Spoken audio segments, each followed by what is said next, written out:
The sun was just beginning to rise over the small town of Willow Creek, painting the sky with shades of gold and crimson.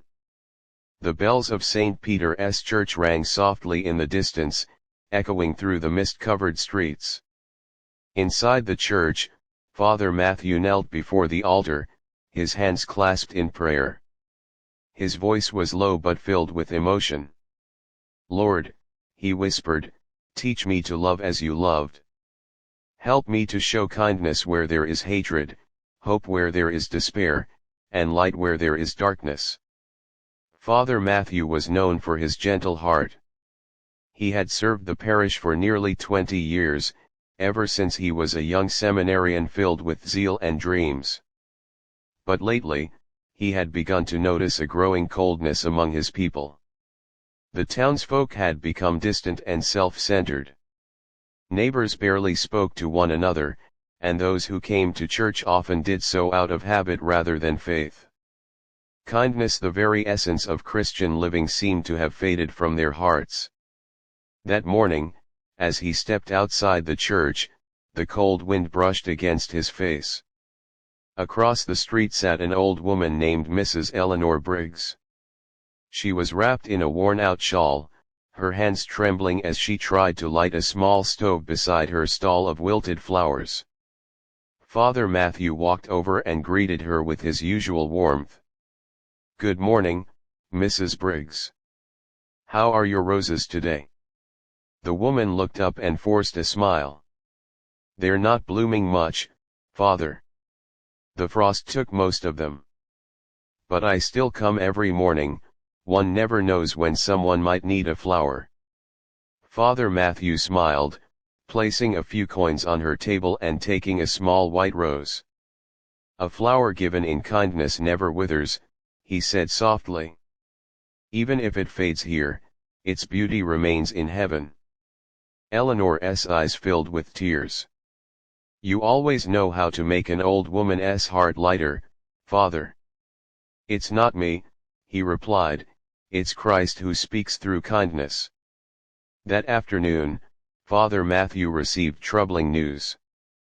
A young man named Daniel, known in the town for his rebellious nature, had been arrested again, this time for stealing food from a local grocery.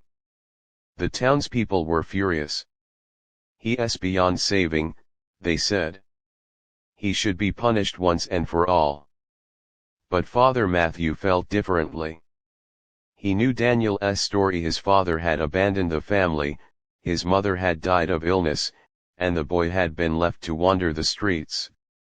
That evening, the priest visited the small jail where Daniel sat with his head bowed. "Daniel," Father Matthew said gently, "why did you steal?" The young man looked up, his eyes filled with defiance. "Because I was hungry. Nobody cares if I live or die. I asked for work, and everyone turned me away." Father Matthew nodded. "The world can be harsh, my son. But stealing will not heal your wounds. You must let kindness find its way into your heart even when others are unkind." Daniel scoffed. "Kindness, that's for fools. People step on you if you're kind." Father Matthew sighed, took off his coat, and handed it to him through the bars. "Then take this. It's cold tonight." Daniel looked at him in disbelief. "You'd give me your coat?" "Yes," said the priest quietly. "Because Christ gave his life for me, though I was no better than you." Daniel didn't answer. But something in his heart began to stir, something he hadn't felt in years. The next morning, Father Matthew went to the town's mayor and pleaded for Daniel's release. "Give him one more chance," he said. "Let me take him under my care." The mayor hesitated but finally agreed. The townspeople were shocked. "Father Matthew has lost his mind," they murmured. "Helping a thief will only bring trouble." But the priest remained calm.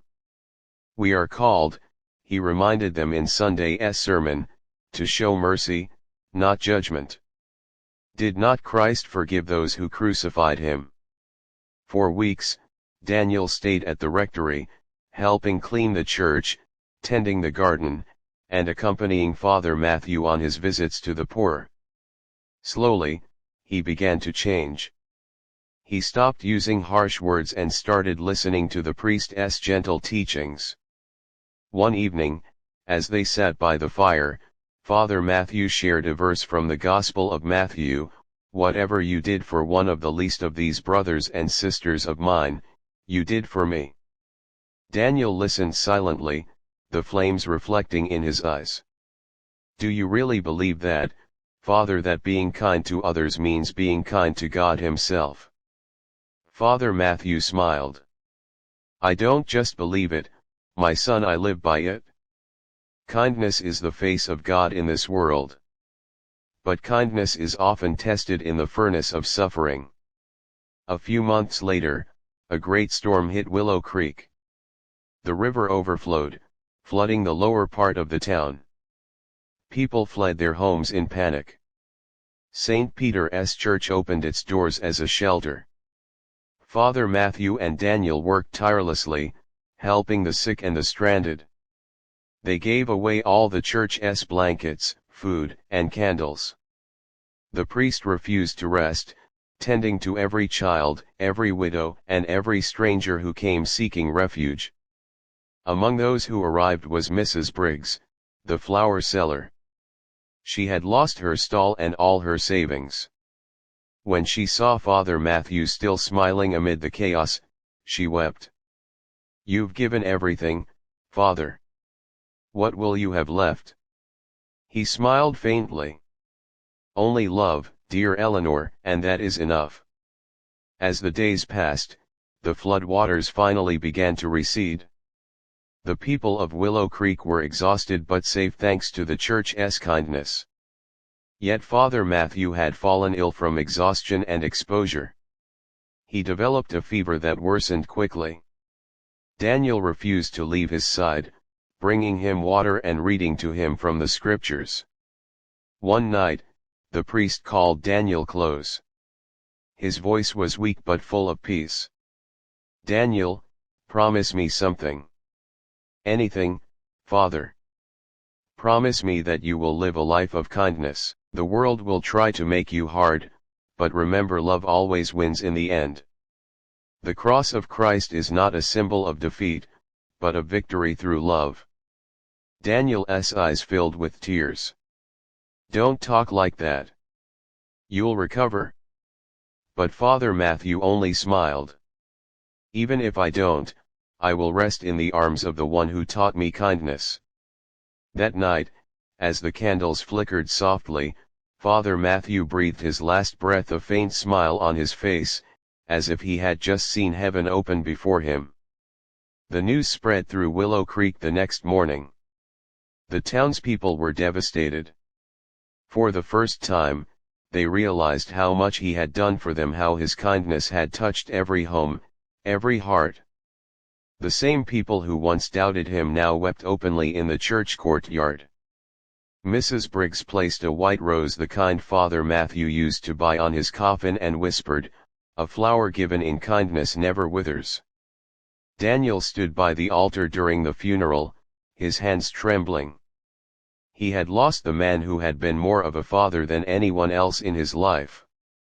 But as he looked around at the crowd, the poor, the rich, the broken, the healed, he saw something change. The people were helping one another. They shared food, comforted the grieving, and prayed together. Kindness was returning to Willow Creek. The seed Father Matthew had planted was beginning to grow. After the burial, Daniel continued to live at the rectory. He took over the church duties, cared for the needy, and preached the same message that had changed him: be kind, for God is kind. Slowly, the people began to follow his example. The town became known for its generosity, a place where no one went hungry, no child went unloved, and no stranger went unseen. Years later, on a crisp autumn morning, Daniel stood before the altar, now Father Daniel, his eyes reflecting the golden light streaming through the stained glass window. He looked at the same cross before which Father Matthew once prayed and whispered, "Lord, teach me to love as you loved." At that moment, a young boy entered the church, barefoot and shivering. "Father," he said timidly, "I'm hungry." Daniel smiled, walked to the boy, and placed a loaf of bread in his hands. "Eat, my son. And remember, kindness is God's first miracle." The boy's eyes sparkled with gratitude. He took the bread, bowed his head, and whispered, "Thank you." Daniel watched him leave and felt peace fill his heart.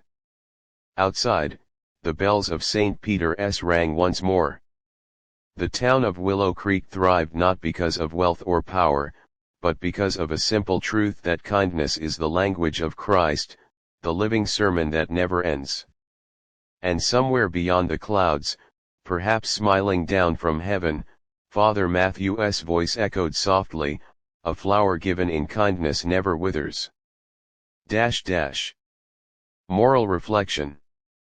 Kindness in Christianity is not an act of charity alone, it is the living expression of Christ's love. It means forgiving when wronged, giving when empty, and loving even the unlovable. Christ's ministry was built upon compassion, healing the sick, feeding the hungry, embracing sinners. True kindness is divine, it transforms not only the receiver but also the giver. As St. Paul wrote in Ephesians 4:32, "Be kind and compassionate to one another, forgiving each other, just as in Christ God forgave you."